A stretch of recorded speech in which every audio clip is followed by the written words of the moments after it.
ഒറ്റപ്പാലത്ത് KSRTC ബസിന്റെ മുൻ ചക്രം ഊരിത്തെറിച്ചു. ഒഴിവായത് വൻ അപകടം. യാത്രക്കാരുമായി ഒറ്റപ്പാലം ബസ് സ്റ്റാൻഡിലേക്ക് പ്രവേശിക്കുന്നതിനിടെയാണ് KSRTC പ്രിയദർശിനി ബസിന്റെ മുൻ ചക്രം ഊരിത്തെറിച്ചത്.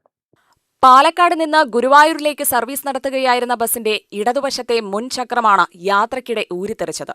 വൈകിട്ട് 5:30 പാലക്കാട് നിന്ന് യാത്രക്കാരെ കയറ്റി പുറപ്പെട്ട ബസ് ഒറ്റപ്പാലം ഭാഗത്തേക്ക് എത്തുന്നതിനിടെയാണ് അപകടകരമായ സാഹചര്യമുണ്ടായത്.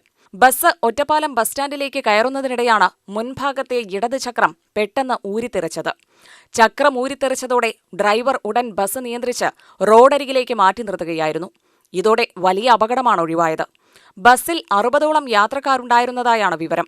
ബസ് വേഗത്തിലായിരുന്ന സമയത്താണ് ചക്രം ഊരിത്തെറിച്ചിരുന്നതെങ്കിൽ കൂടുതൽ ഗുരുതരമായ അപകടത്തിന് സാധ്യതയുണ്ടായിരുന്നുവെന്ന് യാത്രക്കാർ ചൂണ്ടിക്കാട്ടി. നിശ്ചിത കിലോമീറ്റർ വെച്ചിട്ട് ഈ വണ്ടികളുടെ ഗ്രീസ് മാറൽ കാര്യങ്ങളൊക്കെ ചെയ്യണം. അല്ലെങ്കിൽ ഇത് സ്വാഭാവികമായിട്ട് സംഭവിക്കുന്നതാണ്. ടയർ എൻഡിന്ന് ഊരിപ്പോലും കാര്യങ്ങളൊക്കെ അത് ഗ്രീസ് മാറായിട്ട് അത് നോക്കായിട്ടും പറ്റുന്ന സംഭവങ്ങളാണ്. അതേപോലെ ഇതിന്റെ ലൈനറൊക്കെ നിങ്ങൾ നോക്കി നോക്ക്. ലൈനറൊക്കെ പറ്റ മോശം ലൈനറാണ് ഇതിന് ഫ്രണ്ടിൽ ഇട്ടിക്കുന്നത്. അപ്പോൾ നിങ്ങൾക്ക് അത് നോക്കിയാൽ കാണാം. ഇത് ഇതിന്റെ ഫിറ്റ്നസും കാര്യങ്ങളൊക്കെ കഴിഞ്ഞിരിക്കണം. അതൊന്നും നമ്മൾ നോക്കണ്ട. ഇങ്ങനത്തെ കണ്ടീഷനിൽ ഈ വണ്ടികൾ പുറത്തേക്ക് ഇറക്കാതിരിക്കുക. നല്ലപോലെ സർവീസ് നടത്താൻ പറ്റുന്ന വണ്ടികളാണെങ്കിൽ മാത്രം ഇറക്കുക. ഒന്നില്ലെങ്കിൽ എത്ര ജനങ്ങൾ ഫ്രീ ആയിട്ട് എന്ന് പറഞ്ഞിട്ട് എത്ര ലേഡീസ് ഫ്രീ ആയി കയറി വരുന്ന വണ്ടിയാണ്. അതൊക്കെ ഒന്ന് അവർ മനസ്സിലാക്കണ്ടേ. കാരണം ഇതിന്റെ നമ്മളിപ്പോൾ ഈ ആപ്പ് എടുത്ത് നോക്കുമ്പോൾ നമുക്കൊക്കെ ഉള്ള പരിവാഹന ആപ്പാണ്. ഈ ആപ്പ് എടുത്ത് നോക്കുമ്പോൾ ഇതിന്റെ RC ക്യാൻസലാണ്, ഇൻഷുറൻസ് 2020 കഴിഞ്ഞാണ്.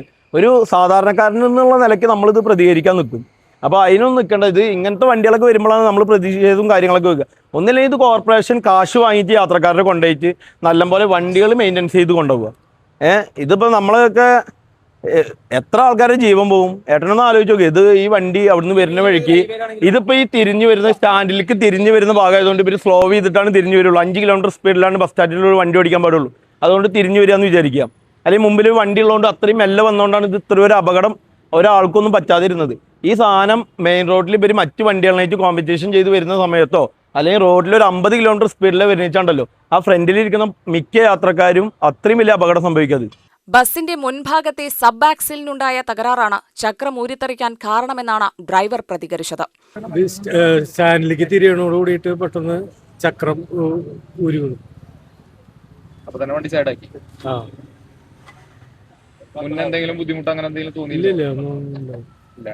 വണ്ടിയിൽ എത്രത്തോളം ആളുണ്ടായിരുന്നു? വണ്ടിയിലൊരു 60. എവിടുന്നെടുത്ത വണ്ടിയാ? പാലക്കാട്. സംഭവത്തെ തുടർന്ന് ബസ്സിലെ യാത്രക്കാർ പ്രതിഷേധവുമായി രംഗത്തെത്തി. ബസിന്റെ ഇൻഷുറൻസും ഫിറ്റ്നസും മുടങ്ങിക്കിടക്കുകയാണെന്ന ആരോപണവും യാത്രക്കാർ ഉന്നയിച്ചു.